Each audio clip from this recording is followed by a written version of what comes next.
This video describes the many applications of the Medmont corneal topographer in pre-fitting orthokeratology analysis.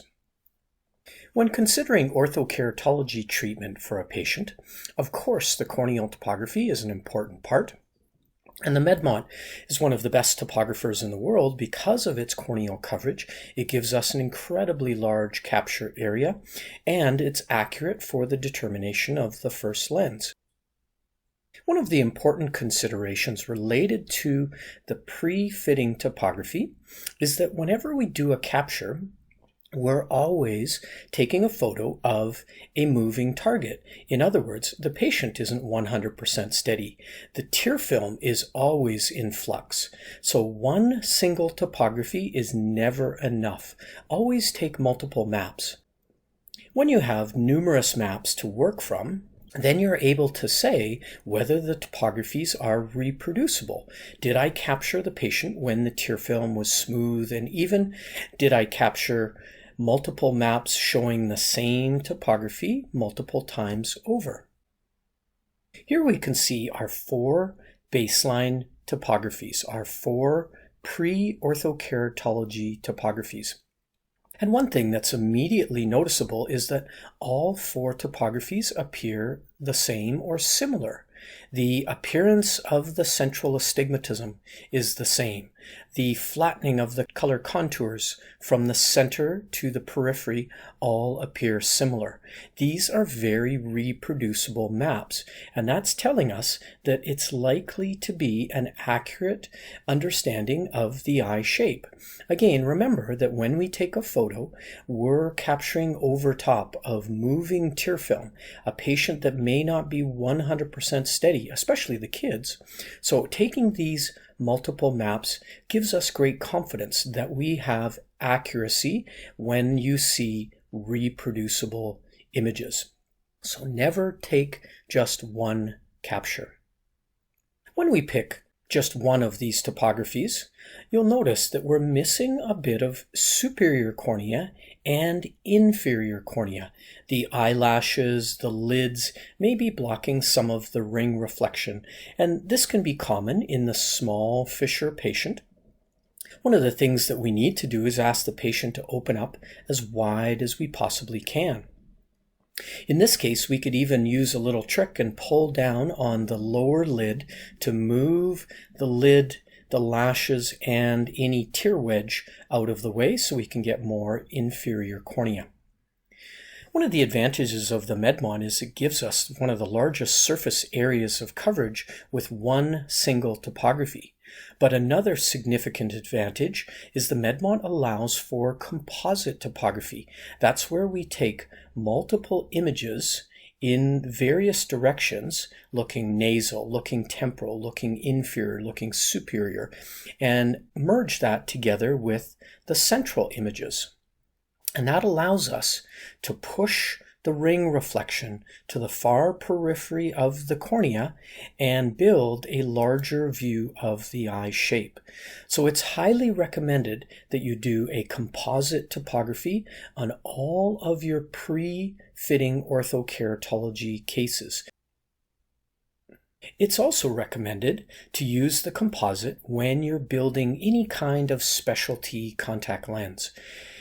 The reason is the composite gives us so much of this peripheral corneal information where the lens will land down. And as you know, orthokeratology lenses are larger by design. They're 10.6 or 11 millimeters or even larger. So any kind of large diameter specialty contact lens would really benefit from being built by a lot of peripheral data, not just the central corneal information. Next, let's look at the candidacy of this eye for orthokeratology. When you evaluate your pre-fitting topography, what indicates whether a patient is a good candidate, a poor candidate, or one that might be slightly challenging, somewhere in between? Well, the first thing that we might observe is to look at the presentation of the astigmatism or the power of the central cornea. To do that, let's go up to Display and select the axial map. Remember, axial allows us to assess visual indicators. Does the anterior surface present itself in a way that will bend light optimally to the retina? And here we see a cornea that's relatively spherical. Because it's such a low central corneal astigmatism, we'd presume this would be a fairly straightforward case in Ortho-K. What else can we look at here in the topography? Let's look at the color contours, especially toward the periphery where the lens will land. Let's follow this yellow contour where we would expect our lens to touch itself down and align on the peripheral cornea. Is that yellow band equidistant from the visual axis in the center? In other words, is the cap of our cornea displaced, or is it symmetric and centered to the visual axis? Would we expect our contact lens to center in the closed eye environment? And here we see a yellow or yellow-green area that looks like it's relatively well centered laterally, at least, to the visual axis. So we wouldn't expect a high degree of decentration of our contact lens, at least not laterally. It's possible, considering that we see hot heading north and hotter contours heading south, there may be some vertical displacement, but we wouldn't expect lateral displacement based on these yellow-green contours. Let's go over to the K readings. Here we see an utterly median cornea, 43.5 diopters. Previous research has shown that orthokeratology tends to work much easier on steeper corneas. It may be harder on flatter corneas. So on a median cornea like this, we would expect this is a good candidate. We could look at the corneal sill, and this patient is indicated to have a relatively spherical cornea, making this a good candidate for Ortho-K. Another indicator is the eccentricity. Previous research has shown that the higher the eccentricity, the better the potential for Ortho-K. The lower the eccentricity, the harder it'll be to squeeze out higher refractive changes. Median E-value with your Medmont is about 0.65. So the normal rate of flattening in the middle of the bell curve is 0.65. If this patient is higher in eccentricity, then that would indicate this is a better candidate for Ortho-K. If the E-value is lower, it may be harder to achieve the orthokeratology effect, especially on the higher refractive changes. What else can we observe? We talked about looking at the peripheral cornea. And that's an important observation because it will explain to us whether we need a toric or symmetric landing. And one of the important values that you want to observe is the sagittal differential at 8 millimeters.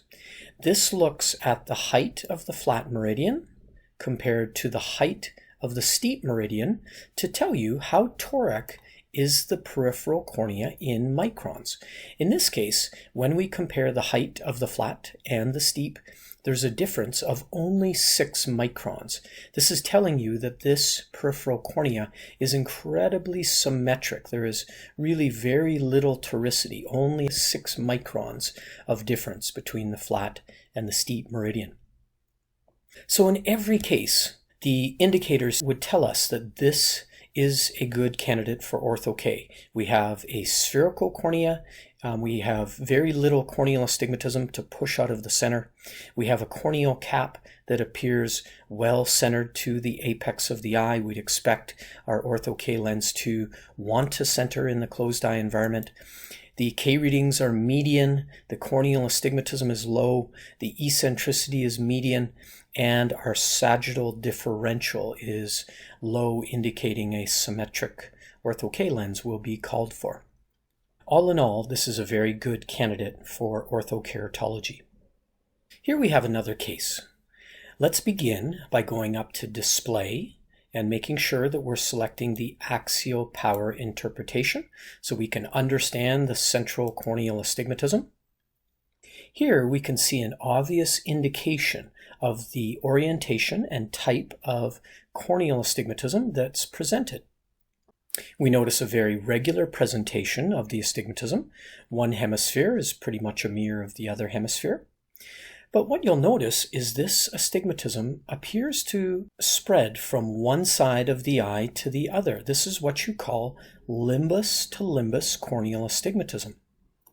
Limbus to limbus astigmatism is more challenging simply because the Ortho-K effect has a harder time pushing that astigmatism or that steep curvature out of the central cornea and eliminating the refractive astigmatism. Now, what else could we look at? Again, let's look at the cap of the cornea. Let's look at this green-yellow border, and we might notice that we're relatively close to the green-yellow on the nasal side, but the green is farther out off the topography on the temporal side. That indicates this eye has a little bit of temporal displacement. We would expect our Ortho-K lens to want to have a slight temporal position of its position and therefore its effect on the cornea. Nothing too severe though, nothing that would give us cause for major concern. Let's look at the K readings again. Here we see a slightly steeper cornea, 44 diopters approximately, and a corneal astigmatism of just under 1.5.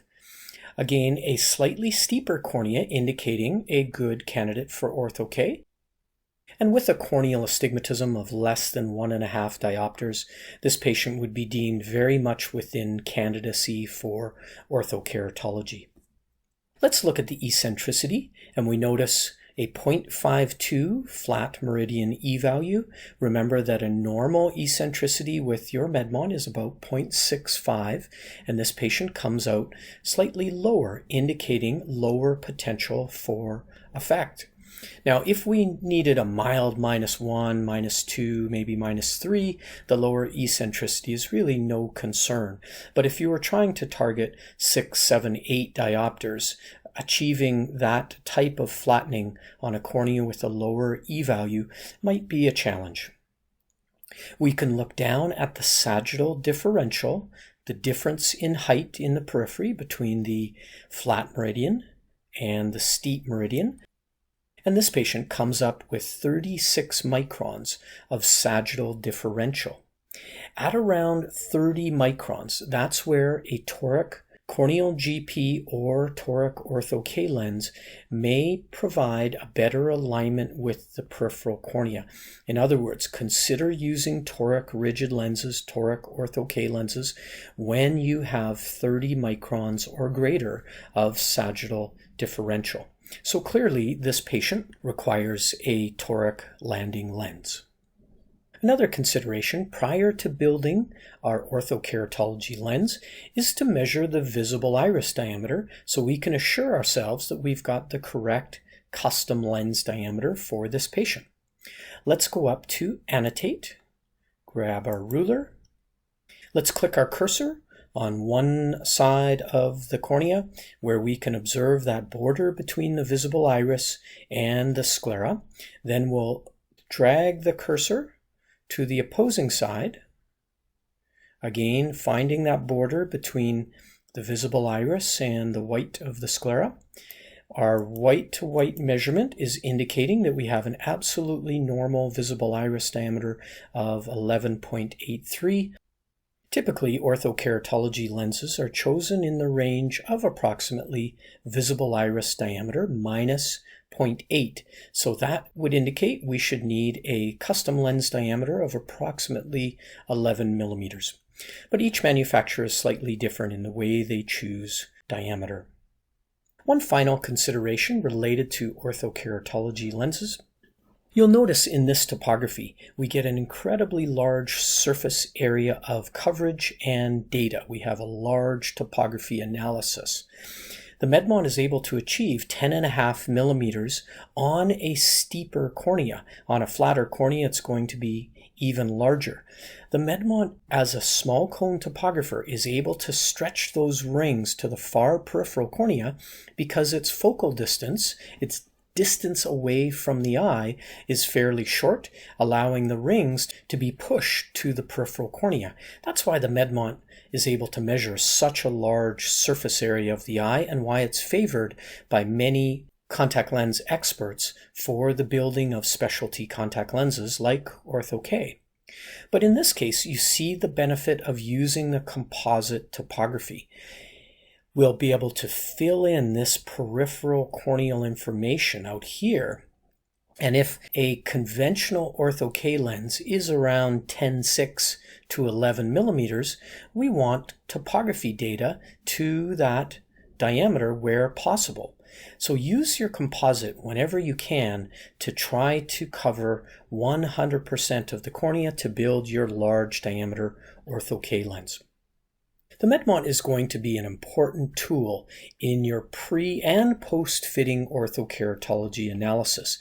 There's many things that you can do to help you determine the appropriate initial custom lens parameters so that you can achieve the highest first fit success possible.